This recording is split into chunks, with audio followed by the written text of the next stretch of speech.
జై శ్రీరామ్.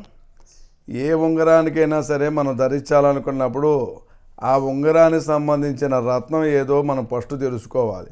మీరు ఏం చేస్తారా అంటే ఈ ఉంగరాన్ని మీరు ధరించేటప్పుడు మీరు అవతల వాళ్ళ దగ్గర కొనుక్కుని అంటే రెడీమేడ్గా కొనుక్కునేటట్టయితే నక్షత్ర బలాన్ని చూసుకుని క్షేమతారలో ఉండేటట్టు, లాభతారలో ఉండేటట్టు, అంటే సంపత్తారలో ఉండేటట్టు, లేదంటే మిత్రతారలో ఉండేటట్టు ఖచ్చితంగా కూడా చూసుకుని మీరు జన్మతారలో ఉండేటట్టు చూసుకుని, అంటే చెడు కాకుండా తారాబలం బాగుండాలి. తారాబలం బాగుండే విధంగా చూసుకుని ఉంగరం కొనుక్కోవడం, తారాబలాన్ని బట్టే చేతికి ధరించడం.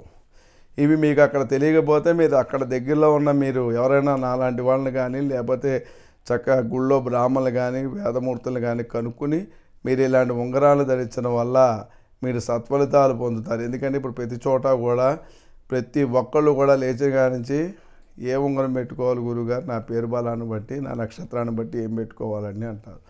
అందువల్ల ఏంటంటే తప్పనిసరిగా కూడా ఉంగరం ధరించాలి అంటే ఈ నియమాలను కనుక పాటించినట్టయితేనే మీకు ఆ ఉంగర సత్ఫలితాలనేవి మీకు దొరుకుతుంది. ఇక మఖా నక్షత్రానికి సంబంధించింది. ఈ మఖా నక్షత్రం ధర్మదేవత స్వరూపంతో ఉంటుంది.